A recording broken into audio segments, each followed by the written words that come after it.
Boa noite, irmãos. Graça e paz do Senhor a todos.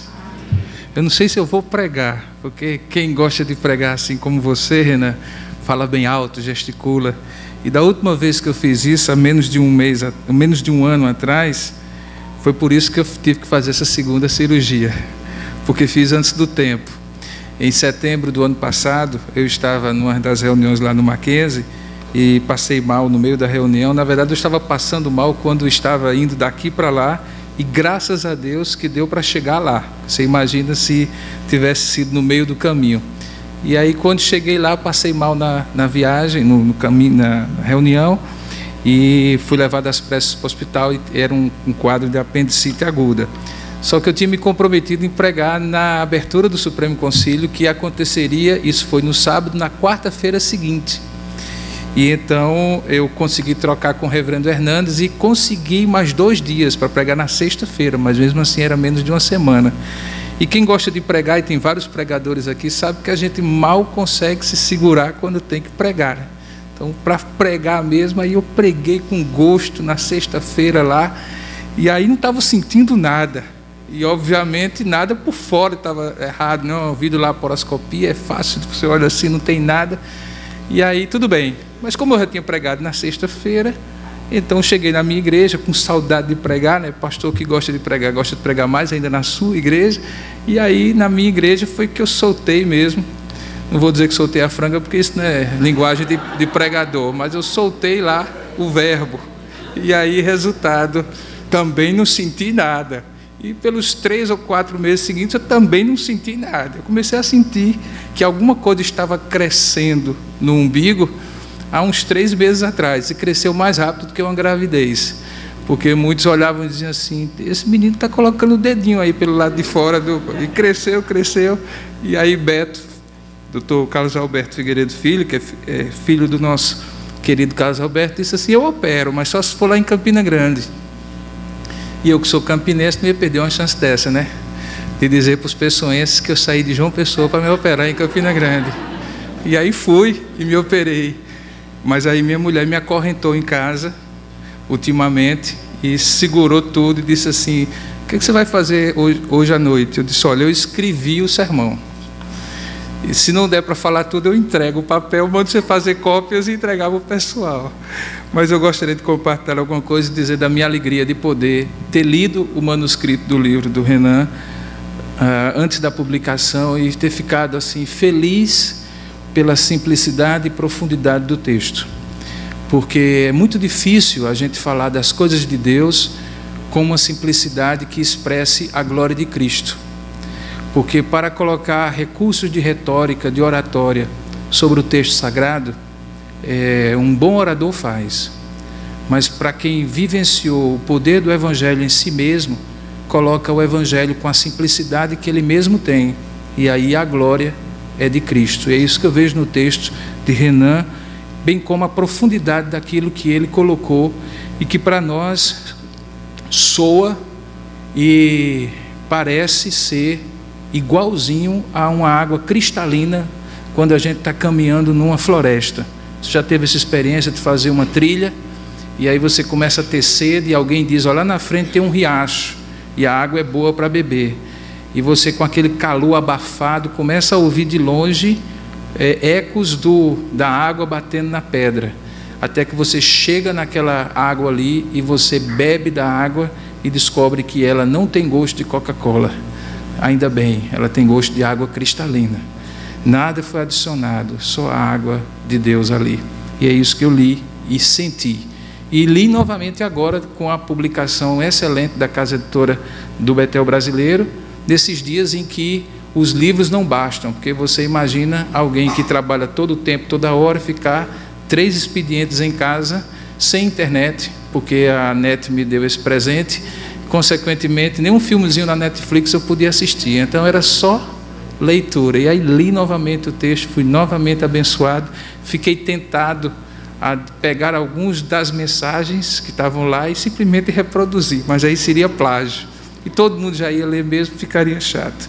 Mas, queridos, eu gostaria de, então, agradecer ao pastor Renan, pastor dessa igreja, ver queridos amigos e irmãos de muitos anos aqui também, me traz uma alegria, uma satisfação muito grande. Aqueles que me conhecem sabem que eu não prego tão calmo assim, mas eventualmente vai ser assim hoje à noite, pelo menos enquanto minha mulher ali não fizer assim para eu parar, tá bom? Abra a palavra de Deus, por favor, no Evangelho, ou melhor, na carta de Paulo aos Gálatas, no Evangelho da Graça, como alguns poderiam chamá-lo. E eu gostaria que vocês abrissem no capítulo 1, versículo 6, a partir do versículo 6, e nós vamos juntos até o versículo 9. E eu sei que você já ouviu esse texto várias vezes, e se você parecer a você que eu estou repetindo o livro, a ideia é justamente essa, ok? Então vamos ler juntos? Carta de Paulo aos Gálatas, capítulo 1, verso 6 ao verso 9, diz assim a palavra de Deus: admira-me que estejais passando tão depressa daquele que vos chamou na graça de Cristo para outro evangelho, o qual não é outro, senão que há alguns que vos perturbam e querem perverter o evangelho de Cristo. Mas ainda que nós, ou mesmo um anjo, vindo do céu, vos pregue evangelho que vá além do que vos temos pregado, seja anátema.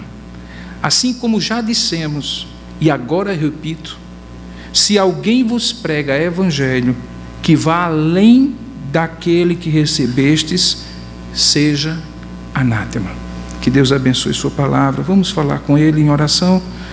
Ó Deus querido e amado Pai, privilégio tão grande é, Senhor, abrir a Tua Escritura, ouvir a Tua voz, Te adorar junto com os irmãos e pedir que Tu fales conosco. Que privilégio maravilhoso conquistado por Jesus, por absoluta graça, e que nós recebemos pela fé que Tu mesmo depositaste no nosso coração. Nesse momento nós Te pedimos, ó Pai, que esse lugar seja tomado de uma reverência tão profunda à Tua palavra, não à minha voz, mas à Tua voz, que cada palavra que eventualmente possa ser dita aqui, possa ser amplificada, potencializada pela ação do Teu Espírito, de modo que seja não eu, e nem para a minha glória, nem para a glória de Renan, nem para a glória de homem algum, mas seja o Senhor e para a Tua glória, que Tu conduzas a Tua palavra ao coração de cada um de nós, para produzir este fruto do Espírito que o Teu servo falou, e que é a própria expressão da Tua graça na nossa vida. Fala conosco, Senhor, nós oramos assim, em nome de Jesus e para a glória dEle. Amém. Passar de ano. Passar de ano era talvez a expressão mais dourada da minha infância, porque de alguma forma ela refletia no brilho dos olhos dos meus pais a perfeita satisfação comigo. Era gostoso saber que eles estavam premiando com o seu olhar de satisfação o filho estudioso que passava de ano mais uma vez. De fato, eu sempre gostei muito de estudar e eu fui para a escola muito cedo, numa época em que havia um mito que precocidade era sinal de inteligência. Então as mães brigavam muitas vezes de maneira dissimulada, muitas vezes dizendo assim: meu filho já está na 4ª série, e ele já escreve, e ele já lê.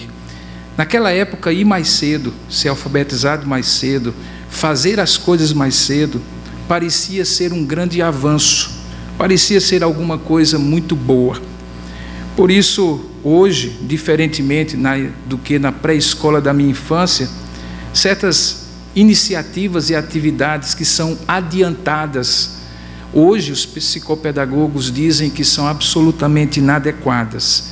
É, sem dúvida alguma, prejudicial a uma criança que aos 4 anos ela tenha sido alfabetizada, já consiga ler, já consiga escrever. A ideia então de passar de ano hoje, possivelmente é muito mais nociva nesse sentido do que na nossa época. No entanto, quando nós pensamos em progressão, passar de ano, evoluir, progredir, desenvolver-se, nós temos que ter em mente que isso acontece através de 2 processos. Um dos processos se chama descontinuidade. O processo de aprendizagem que é feito por algo que se descontinua e que algo novo é posto no lugar, é quando nós somos ensinados a aprender coisas diferentes, inusitadas, que são incorporadas ao nosso repertório de conhecimento ou de competências, sem esquecer também que se aprende pelo outro processo, que é o processo de continuidade. É de descontinuidade e continuidade que todos nós aprendemos e vamos continuar a aprender. Se por um lado descontinuidade é algo romper-se, parar, para outra coisa nova entrar no lugar, continuidade é justamente aquilo que o próprio nome diz. É quando um conhecimento se acumula sobre outro, uma experiência serve de patamar a partir do qual se alcança algo novo. Então, descontinuidade, para fazer uma imagem mental, é como se nós estivéssemos no muro de escalada, ou se nós estivéssemos numa montanha mesmo. Não existem degraus uniformes, contínuos, em que um serve de suporte para outro. A gente tem que se esticar, e se eu não tivesse operado, eu colocaria a perna para um lado, o braço para o outro, a gente olharia de um lado, olharia do outro, como numa escalada, num muro de escalada ou numa montanha. Continuidade, por outro lado, é aquela escadinha do pintor que faz com que o pé esquerdo se apoie para que o pé direito coloque no próximo patamar. Quando eu olho esse texto, eu vejo descontinuidade, mas uma descontinuidade ruim, que faz com que aqueles homens desaprendam algo que eles jamais poderiam aprender. Quando eu olho para esse texto, eu vejo Paulo admirado de maneira negativa, decepcionado, frustrado, porque, diferentemente de um outro apóstolo, Pedro, essa descontinuidade que ele estava agora flagrantemente denunciando era ruim. Quando eu me refiro a Pedro, eu me refiro a uma experiência de descontinuidade, mas uma experiência de descontinuidade boa, muito boa. Você lembra? Atos capítulo 10. Paulo estava na casa de um homem que curtia couro de animais, chamado Simão, na cidade de Jope, hoje é Haifa, em Israel. E ali, ao meio-dia, enquanto ele orava, apareceu uma visão para ele de um lençol. E no lençol havia todo tipo de alimento, ou todo tipo de animal vivo, no entanto impuro, que para um judeu era inadequado comer. Pedro ouve a palavra que dizia assim: toma e come. E ele responde àquela voz que era a voz de Deus, dizendo assim: de modo nenhum, Senhor, eu sei desde a minha infância que isso não presta para comer. E aí Deus, num processo de aprendizagem, por descontinuidade, rompe aquela tradição que em certo sentido fazia sentido, mas não naquele momento, e diz assim: não, Pedro, não tome por impuro aquilo que Deus mesmo santificou. A experiência de descontinuidade de Pedro foi positiva, mas essa não. A experiência de Paulo era alguma coisa muito ruim de se perceber. E para que você e eu possamos entender por que essa ruptura que faz Paulo dizer assim: eu me admiro que vocês estejam passando de ano, passando tão depressa, num processo, porém, de descontinuidade, de descontinuação do que vocês deveriam continuar crendo. Para que isso fique claro, vamos dar uma volta a tudo como começou. Eu sei que você conhece a história. Primeira igreja realmente multicultural da história da igreja cristã, Antioquia da Síria. Havia uma equipe pastoral de vários lugares, inclusive alguns que nem eram judeus, e que tinham sido alcançados porque os crentes tinham chegado a Antioquia, evangelizado aquele lugar, perseguidos pelos judeus e pelos romanos. Ali, uma igreja multicultural, comprometida com Deus, envia Paulo e Barnabé na primeira viagem missionária deles. E eles começam na região onde nós hoje conhecemos como Turquia, e que naquela época era chamada de Galácia do Sul. Ali eles visitam 4 igrejas: Antioquia da Pisídia, Icônio, Listra e Derbe. Essas 4 foram as primeiras 4 igrejas plantadas aparentemente por judeus, somente no meio de gentios.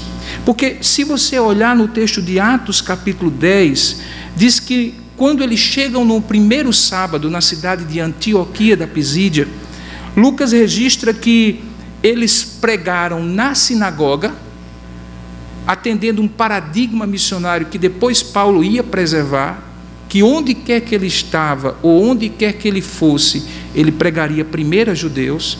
E ao chegar ali, os próprios judeus que no primeiro sábado, dia da reunião da sinagoga, o receberam com alegria, percebeu-se que outros com ele, gentios, que não eram judeus, também começaram a crer no Evangelho.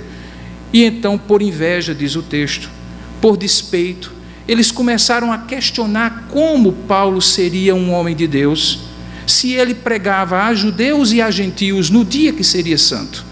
No sábado seguinte, a confusão já estava sendo armada, porque no sábado seguinte eles já estavam com um bloco na rua, fazendo toda aquela algazarra e perseguição que não era de brincadeira, era para matar mesmo, para apedrejar, porque Paulo estava pregando aos gentios.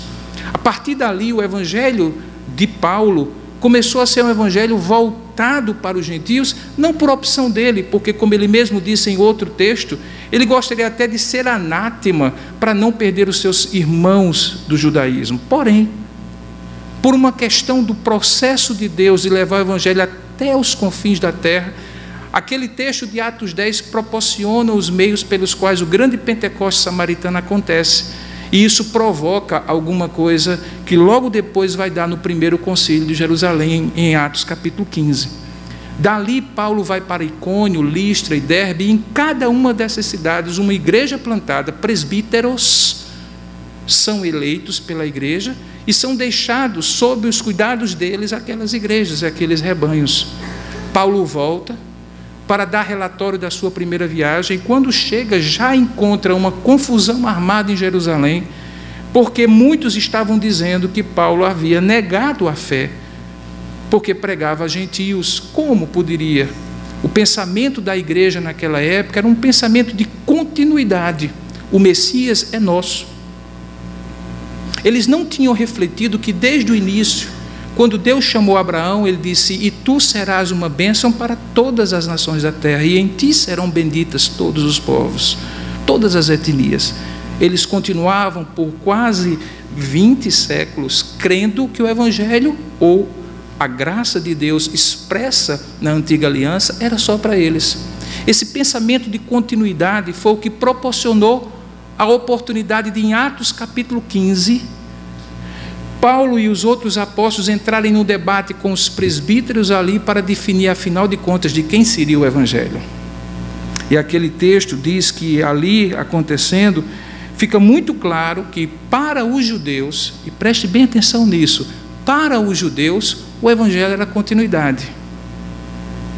Mas para os gentios, na perspectiva dos judeus, o evangelho era uma descontinuidade, uma abençoada descontinuidade. E aí o que acontece? O livro diz que o texto de Atos é transcrito e enviado em cartas para todas as igrejas, inclusive para aquelas 4 que Paulo tinha fundado: Antioquia, Icônio, Listra e Derbe. Mas enquanto os concílios decidem, e todos nós sabemos, nem sempre as decisões conciliares, mesmo quando acertadas, e nem todas são acertadas, diga-se de passagem, muitas vezes, até que chega ao nível do povo, muitas vezes são descritas, até mesmo questionadas. Isso foi isso que aconteceu. E surgiu, então, o grande partido dos perseguidores de Paulo. E eles eram o Partido dos Perseguidores de Paulo, o PPP, também conhecidos como os judaizantes. Se Jesus teve um só para ele, os fariseus, Paulo também teve um só para ele, os judaizantes. A vida de Paulo foi marcada por conflitos com esses homens, que entendiam que ou o evangelho era continuidade só para eles, ou não era evangelho. Ou o Messias era só deles, ou não seria de ninguém. E é assim que acontece o contexto no qual Paulo agora começa a perceber que nas costas dele, enquanto ele vai para Jerusalém, lobos vorazes com uma doutrina herética, uma doutrina legalista, conhecida na história como galicanismo, por causa dos Gálatas, começa a fazer novos convertidos duvidarem que Paulo havia pregado o verdadeiro evangelho, porque é dado para eles uma versão 2.0 do evangelho. Perceba que aqui ele diz, evangelho que vai além. Era um evangelho que dizia Cristo sim, mas não apenas. E é interessante porque o evangelho é tão singular que ele pode claramente mostrar como uma outra doutrina pode não ser evangelho por não ser mesmo, mas também pode não ser o evangelho por estar aquém do evangelho, como também não ser evangelho por estar além do evangelho. E nesse caso, era um evangelho que estava além do evangelho. E é isso que Paulo flagra.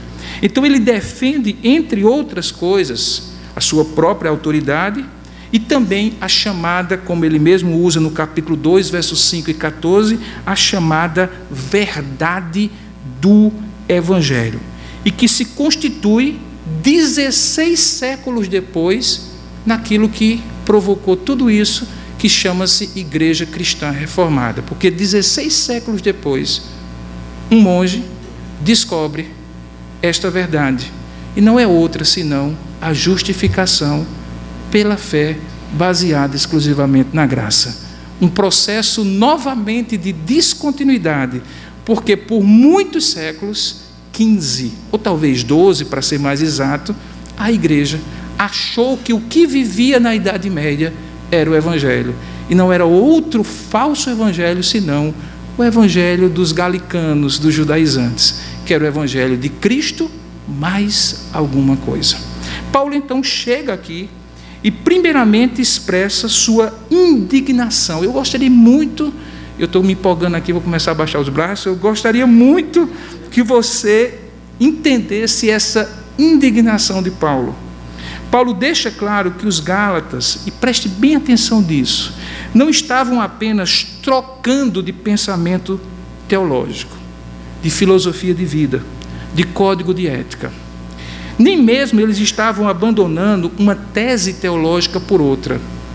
Eles estavam, na verdade, traindo a Cristo, trocando de Salvador, deixando Cristo e sua obra salvífica por uma autossalvação baseada no mérito próprio. Olha o texto comigo. Veja o que é que ele diz. Admira-me, verso 6, admira-me que estejais passando tão depressa daquele, veja, daquele, não daquilo, daquele. Que ele é esse? Perguntaríamos, senão Cristo.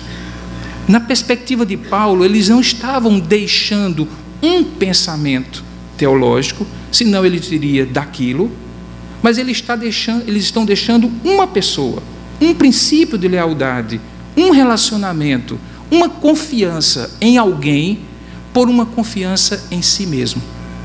Ele diz então aqui, admira-me que vocês estejam deixando uma lealdade prometida a alguém a quem vocês chamam de Senhor, uma vinculação com alguém para outro. E o pior, este outro é vocês mesmos.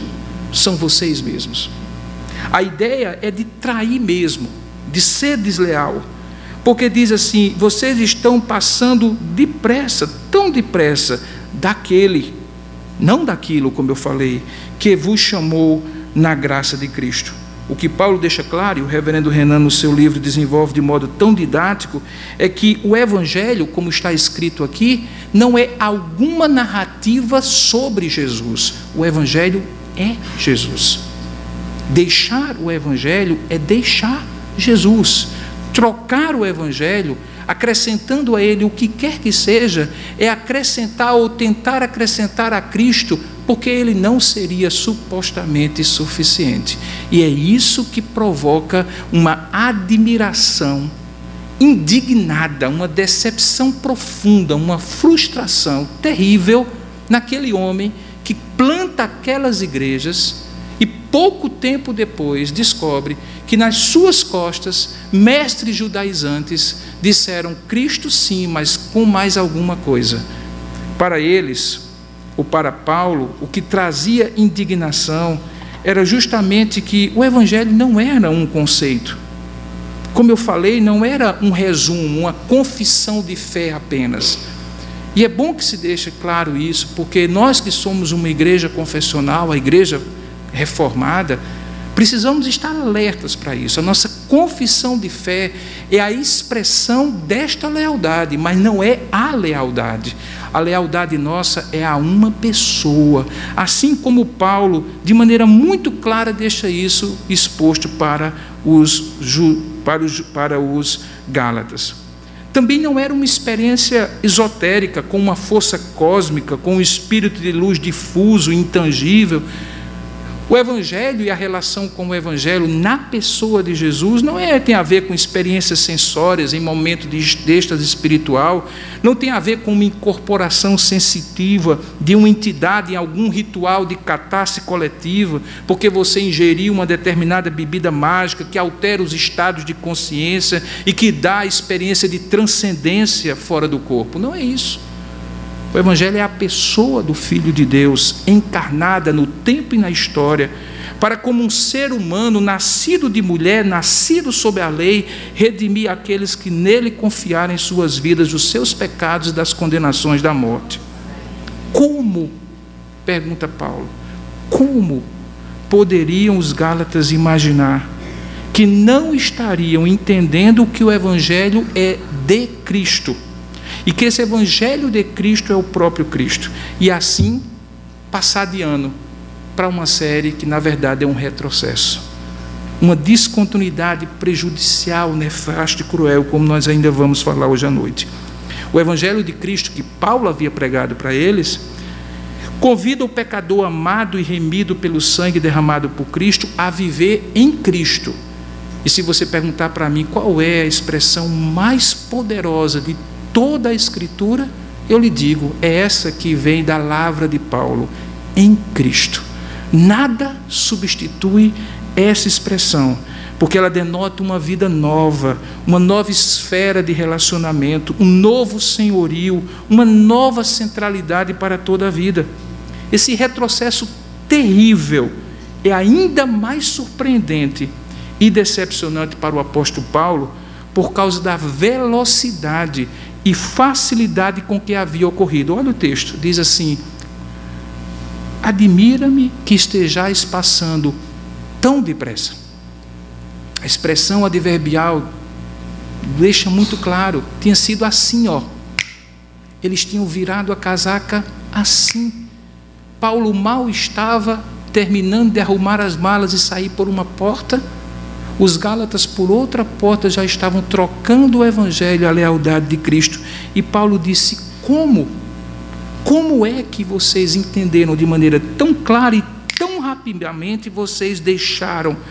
Alguns dizem que poucos anos, no máximo poucos anos, talvez poucos meses, haviam passado desde quando Paulo saiu de Antioquia da Pisídia para quando ele voltou na segunda viagem missionária. Muito menos ainda tempo havia se nós prestarmos atenção a um cuidado que Paulo teve. Paulo deixou outros líderes para continuarem, e novamente aqui a gente encontra a dinâmica da continuidade e da descontinuidade. Paulo não foi um líder irresponsável, um plantador de igreja tipo beija-flor, que planta e sai. Em cada igreja, em cada lugar, ele deixava líderes devidamente doutrinados, com quem ele havia gastado mais tempo para continuar. Então não havia motivo nenhum, nem mesmo a novidade da fé, nem mesmo a inexperiência dos Gálatas, que pudesse justificar que eles tão rapidamente tivessem saído do Evangelho de Cristo para viver um Evangelho da glória própria, da justiça própria. Sabe por que isso acontece rapidamente, irmãos? Porque nós somos inimigos desse Evangelho. Deixa eu dizer para você, em certo sentido, você continua inimigo dele. Porque esse Evangelho da graça humilha o seu coração orgulhoso, que não consegue admitir que continua sendo pela graça durante cada dia da sua vida até o último suspiro. É fácil assim mudar a marcha e dar um retrocesso e voltar a viver baseado na justiça própria. É tão depressa, como foi com os Gálatas, assim acontece com cada um de nós. Certamente aqui é preciso também enfatizar, por isso mesmo, essa intencionalidade. Deixa eu dizer bem claro para os irmãos. Eu sei o quão frágil e o quão vulnerável é um novo convertido. Mas para um pouquinho. No coração do novo convertido habita o Espírito de Deus.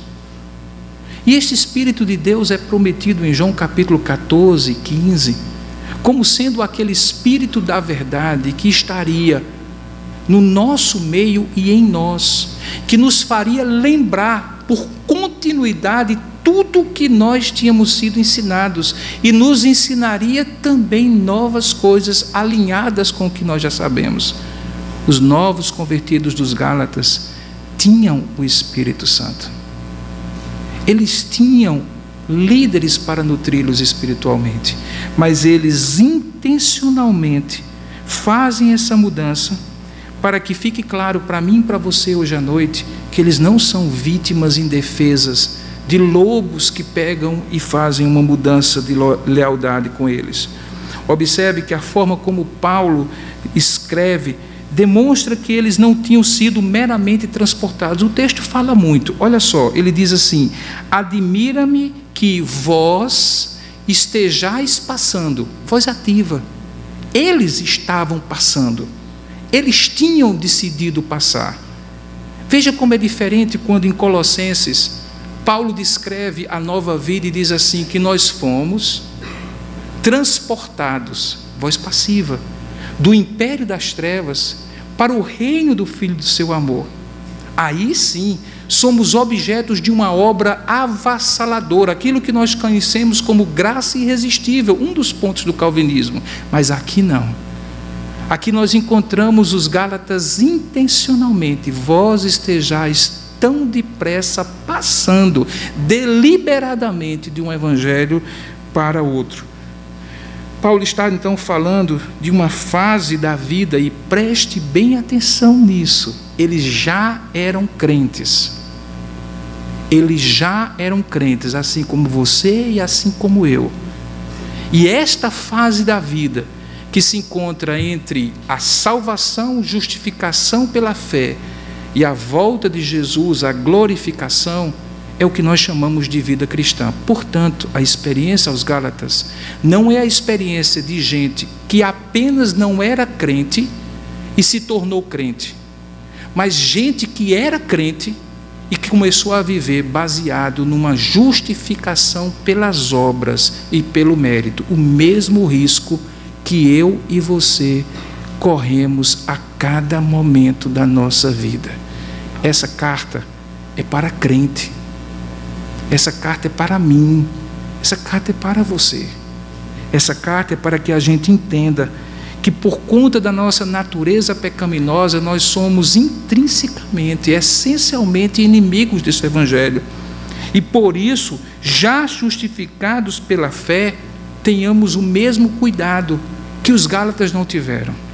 É curioso, porque eu sempre aprendi no seminário, no Instituto Bíblico Betel, quando eu fiz o meu teologia ministerial lá, e em todo o tempo da minha formação, que uma das coisas mais maravilhosas, na verdade essa foi a minha experiência, no dia 11 de agosto de 1980, quando eu me converti, eu fui convertido pelo Senhor, a coisa mais maravilhosa foi ouvir alguém dizer assim: você não precisa fazer nada, venha como você estiver. E aí eu fui, ou Deus me levou, como queiram. O fato é que desde então, sabe qual é a minha grande luta? Eu continuar indo como eu estiver. Porque agora, muitas vezes, ao final de um dia em que eu aparentemente fiz tudo certo, encho o meu coração de alegria, e o meu momento devocional antes de dormir é aquele momento cheio de justiça própria. Viu, Deus? Passei de ano. E o brilho que eu desejo olhar, do mesmo brilho que eu desejava e olhava nos olhos do meu pai e da minha mãe, é o orgulho da justiça própria de quem fez, e por ao final de um dia pode dizer: me abençoe, porque eu fiz por onde. Sabe, queridos, 28 anos depois, continua a mesma coisa. Ou melhor, 35 anos depois, continua a mesma coisa. E sabe quando isso vai acabar? Nunca. Preste mais atenção um pouco. Deus, que já tinha sido bastante para justificá-los diante dele, livrando-os da condenação do pecado, agora precisava ensinar para eles que eles podiam e precisavam confiar na graça de Deus para se verem livres do poder do pecado. E se ver livre do poder do pecado é outra forma de dizer santificação. Portanto, a graça de Deus não é graça apenas que salva da condenação do pecado, não é graça apenas para a justificação. Graça de Deus é suficiente e necessária para quem quer viver como cristão, para quem quer ver a santificação de Deus na sua vida. Qualquer outra coisa que vá além disso é outro evangelho. Na verdade, depois que eu escrevi essas palavras, eu fiquei pensando assim comigo: e se por acaso passar na cabeça de alguém que estiver me ouvindo naquela noite, pastor, e os meios de graça?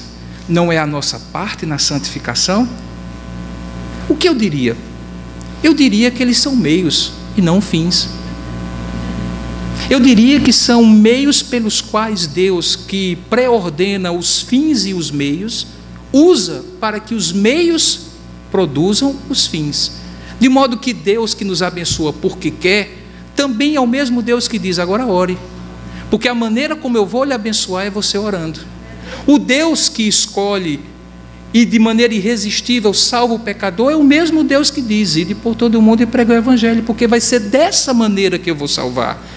Da mesma maneira, quando somos santificados, Deus diz: use dos meios de graça, porque é desta forma que a graça chegará a você, mas não é por causa disso que a graça chegará a você. E há uma diferença entre fazer alguma coisa porque isto vai me dar algo, e fazer algo porque isto será o meio pelo qual algo que precisa me ser dado será dado. De modo que quando aqui no Evangelho, o Evangelho da Graça, que é a carta aos Gálatas, Paulo diz isso, ele está dizendo exatamente essas mesmas coisas. Para você ser santo, você precisa da graça de Deus, tanto quanto você precisa da graça de Deus para ser salvo. Os Gálatas aparentemente tinham mudado isso. Eu preciso da graça até entrar. Depois de entrar, continuemos com o nosso esforço próprio, igualzinho ao que era antes. E nesse sentido, eles trocaram lealdade. Jack Miller, que vem a ser o mentor espiritual de Tim Keller, que o pastor Renan tanto admira e eu também, ele passou por uma experiência muito interessante e disso produziu um material que é conhecido no mundo inteiro como Sonship, um trabalho de discipulado muito profundo. E o pastor Jack Miller, que trabalhou muito tempo em Uganda e Ruanda, naquela região ali central da África, diz que, num dos seus livros, que o Evangelho da Graça não é apenas o Evangelho para o pecador que precisa ser salvo, mas também para o crente salvo que precisa ser santo. Por isso precisamos ouvir o Evangelho continuamente. Sabe por quê? Porque a cada dia, ainda que não tenhamos que ter a nossa vida justificada diante de Deus, a cada dia nós precisaremos ser santificados por Deus. O Evangelho continuará nos dizendo: arrependa-se e creia, porque o Reino de Deus está próximo, para descrentes que precisam ser salvos e para crentes que precisam ser santos. A mudança finalmente era ainda mais surpreendente e frustrante para Paulo, porque além de ser uma mudança de lealdade, como eu já falei, além de ter sido uma mudança tão rápida que mostra o coração daqueles homens, também era de uma radicalidade incontornável, imperdoável e inexplicável. Veja bem o que ele diz. Ele fala que os homens de Gálatas estavam trocando o evangelho por outro evangelho. E eu vou explicar de maneira muito simples para você. Aqui eu tenho duas cadeiras. Essas duas cadeiras, a cadeira da ponta e a cadeira aproximada dela, elas são semelhantes. Eu diria, se eu estivesse falando grego, que elas são halós. Elas são outras cadeiras, mas da mesma natureza. Mas quando eu olho essa cadeira para este banco, aí eu digo não, este também serve para sentar, mas ele não é um halós com esta cadeira, ele é um heterós, um outro completamente diferente. Adivinha qual é a palavra que é usada aqui? Paulo diz assim: esse outro evangelho não chega nem a ser semelhante ao evangelho. Ele é um evangelho completamente diferente. Ele é um heterós. Ele é uma coisa completamente distinta. Por isso Paulo ficava decepcionado e chama isso de perversão. E é simples entender perversão. Aqui está o microfone, que é a versão. Perversão é tudo aquilo que toca, abraça, tangencia, se aproxima, mas não é a versão. É algo que está na periferia da versão e perigosamente na periferia, porque em alguns momentos parece ser a versão, mas não é. Veja como era sutil o pensamento dos judaizantes. Não, Cristo é Senhor. Não, Cristo é Salvador. Agora, vocês sabem, nós somos judeus. E para chegarmos a Cristo, precisamos da lei. E a expressão do compromisso com a lei é ser circuncidado, obedecer o sábado. Logo, esse é o pit stop obrigatório que você que estava lá no final da fila do grid de largada precisa também passar. Do mesmo jeito que nós primeiramente precisamos ser judeus, ser circuncidados, seguir a lei e só então descobrir a Cristo, por que vocês gentios acham que poderiam ir direto simplesmente por Cristo? Não, se tornem judeus primeiro, depois vocês poderão se tornar cristãos. Parecia ser uma coisa lógica, mas primeiramente não era bíblica, nem tão pouco cristã. Lembra da parábola dos trabalhadores da vinha? E outras tantas que Jesus contou? Qual é a essência daquele evangelho? Que os últimos serão os primeiros. E a essência daquele evangelho não é de primazia, mas é do fato de que os últimos, os gentios, receberiam a paga que Deus acertou com eles. E nesse sentido, como o próprio Jesus falou, até mesmo precederia alguns dos judeus, que pela dureza de coração, diferentemente dos discípulos e apóstolos, ainda não haveriam de crer. Agora aqui nós encontramos, então, a grande perversão do Evangelho. A diferença é tão grande, mas tão grande, irmãos, que Paulo usa um hebraísmo, anátema. Algo raro, mesmo para ele que, sendo judeu, havia sido chamado para os gentios. Só para vocês terem uma ideia, essa é a única ocasião, além daquela que eu citei, que Paulo usa essa expressão anátema.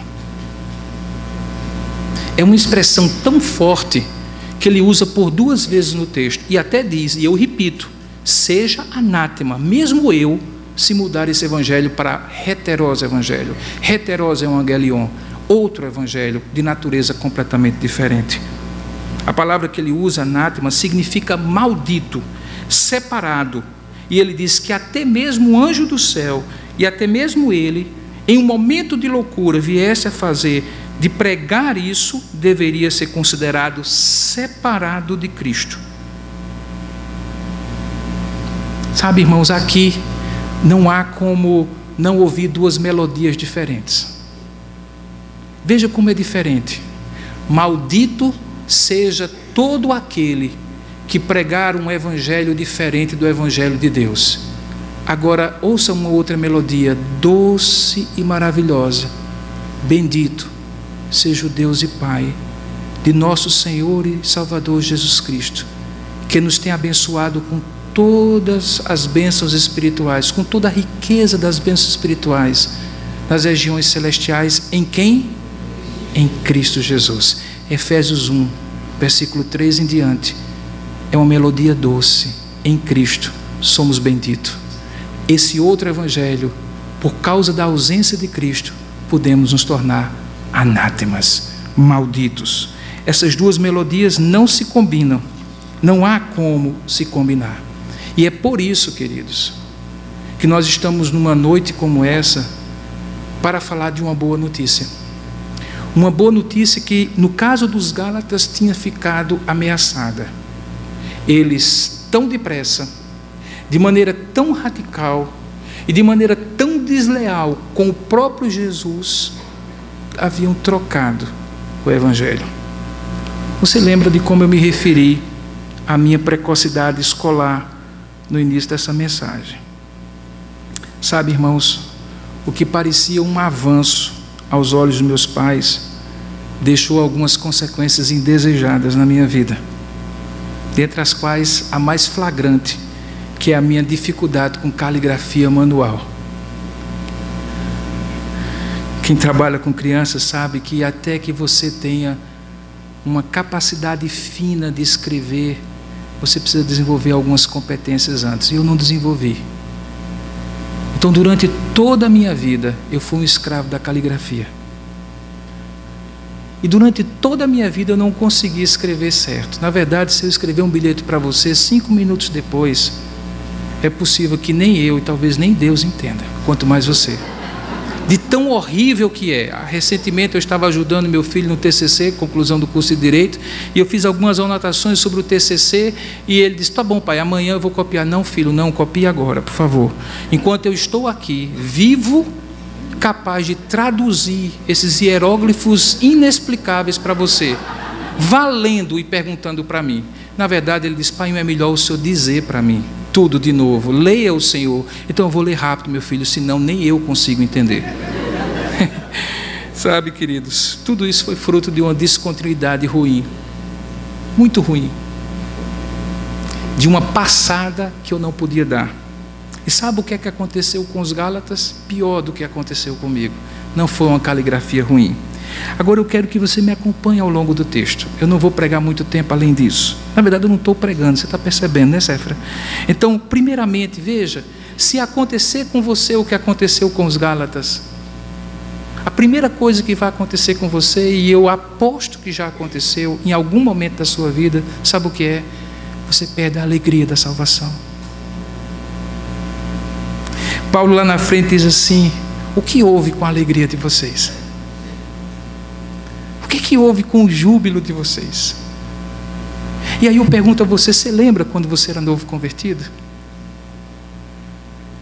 Você lembra como não havia vergonha? Você lembra como não havia nenhum constrangimento de você sair saltitante e pulando, falando do Evangelho, porque a boa nova era tão maravilhosa que não havia senso de ridículo social que fizesse você se conter? Mas aí, com o tempo, alguém lhe entregou uma lista, e aquela lista dizia assim: comporte-se dessa maneira e Deus vai lhe aprovar. Faça dessa forma e Deus vai lhe abençoar. Pague o preço e Deus vai fazer. E isso, de maneira sutil, foi sendo enraizado, e você colocou o peso sobre os seus ombros e disse: eu tenho que ter força de vontade, eu tenho que fazer. E aí, em dado momento, a alegria de ouvir o Evangelho dizendo: está feito, está consumado, se perdeu. E você começou a viver essa vida religiosa que nós somos tentados a viver, de códigos, de regras, de uma visão e uma avaliação comportamental da nossa vida, baseada na impressão que nós podemos dar, e que no nosso caso tem uma justificativa curiosa, muito curiosa, que é: dê um bom testemunho. Não que nós não devamos dar, mas preste bem atenção. Qual é o maior testemunho que você pode dar? É de um pecador que nunca peca, porque obedece direitinho e, portanto, nunca precisa da graça de Deus? Ou de um pecador que, mesmo sendo justificado pela fé, quando peca, volta ao início de tudo e diz: arrependei-vos e crede, e você volta? O seu amigo descrente, a pessoa que você conhece, se sentiria mais atraído em ver você testemunhando da sensibilidade ao pecado, do arrependimento verdadeiro e da confiança cada vez que você peca, só e exclusivamente na graça de Deus, ou este super-homem que você tenta fazer parecer aos outros? Ou esta pessoa superior que você tenta, a ponto de introduzir e internalizar o discurso mais farisaico que nós podemos fazer, que era o discurso da época de Jesus: nós eles, nós, eles. E desde quando houve nós e eles diante de um Deus santo? Desde quando? De sempre para sempre, diante de um Deus santo, todos nós seremos nós. Um nós religiosos que já conheceram a graça e precisam caminhar na graça. E um nós ímpios que ainda não conheceram a graça e precisam conhecer a graça. E quando conhecerem a graça, se tornarão pecadores agraciados e remidos, que precisarão continuamente da graça de Deus. Estes somos nós. O nós de dentro e os nós de fora. E diga-se de passagem, é isso que Paulo fala aos Efésios: vós que estáveis longe, vós que estáveis perto. Os que estavam perto não éramos nós, eram os judeus, e eles precisavam da graça. Assim como nós que estamos perto hoje, precisamos da graça.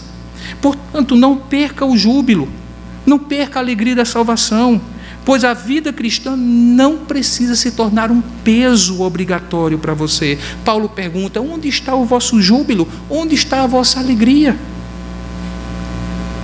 Queridos, todas as vezes que eu me emociono, e o pessoal da igreja de Tambaú diz que eu sou ruim de chorar, é porque realmente eu sou ruim de chorar, porque chorar é uma coisa muito, muito importante. Sorrir é mais fácil, mas chorar é uma coisa muito importante. Mas se tem uma coisa que me faz chorar, é quando eu me lembro da cruz. Quando eu me lembro, por exemplo, disso aqui que está acontecendo hoje, desse momento, desse exato momento. Queridos, pelas razões que vocês conhecem e razões que eu somente conheço, e pelas razões que só Deus conhece, estar aqui falando para vocês é a expressão da graça de Deus na minha vida. Vocês estarem aqui me ouvindo é a expressão da graça de Deus na minha vida. E se isso não me emociona, e se isso não me alegra em saber que eu, pobre pecador, sou não apenas chamado para conhecê-lo, mas para fazê-lo conhecido pelo mistério da pregação, que outra emoção me faria chorar mais do que saber que eu sou recipiente e instrumento da graça de Deus? Isso me dá alegria, uma alegria que me faz chorar. A caligrafia dos Gálatas também ficou ruim, porque eles perderam a força para a mudança. Veja no capítulo 3, diz assim: ó Gálatas insensatos, Gálatas insensatos, quem vos fascinou a vós outros, ante cujos olhos foi Jesus Cristo exposto crucificado? E aí ele pergunta: quero apenas saber isso, me diga uma coisa, vocês receberam o Espírito pelas obras da lei ou pela pregação da fé? Sois assim, olha só que palavra forte de Paulo, sois assim tão insensatos, loucos, que tendo começado no Espírito, agora estejais vos aperfeiçoando na carne. Lembra, este homem é o mesmo que em Romanos 8 diz assim, que quem não tem o Espírito não é de Deus. Esse é o mesmo homem que diz que quem tem o Espírito é guiado pelo Espírito de Deus. Ele está dizendo assim: vocês estão vivendo como se vocês não tivessem o Espírito de Deus. Vocês estão se aperfeiçoando na carne. A expressão que Paulo usa aqui pode dar o significado de através da carne e pela força da carne. Portanto, quando nós não entendemos essa verdade, nós começamos a perder a força da mudança. E a força da mudança, sabe o que é? O Evangelho de Deus em vós, a esperança da glória. O que há de mais glorioso em nós, irmãos? É o tesouro que habita em nós? Ou é o vaso de barro que encerra o tesouro? Mas parece, para alguns de nós, nós continuamos pintando o barro, reformando o barro, quebrando e refazendo o barro, ao invés de deixar o barro quebrar-se, para que o tesouro que está dentro do barro seja visto. Em outras palavras, eu estou dizendo que quando eles fizeram esse processo de descontinuidade maldito, eles perderam a força da mudança.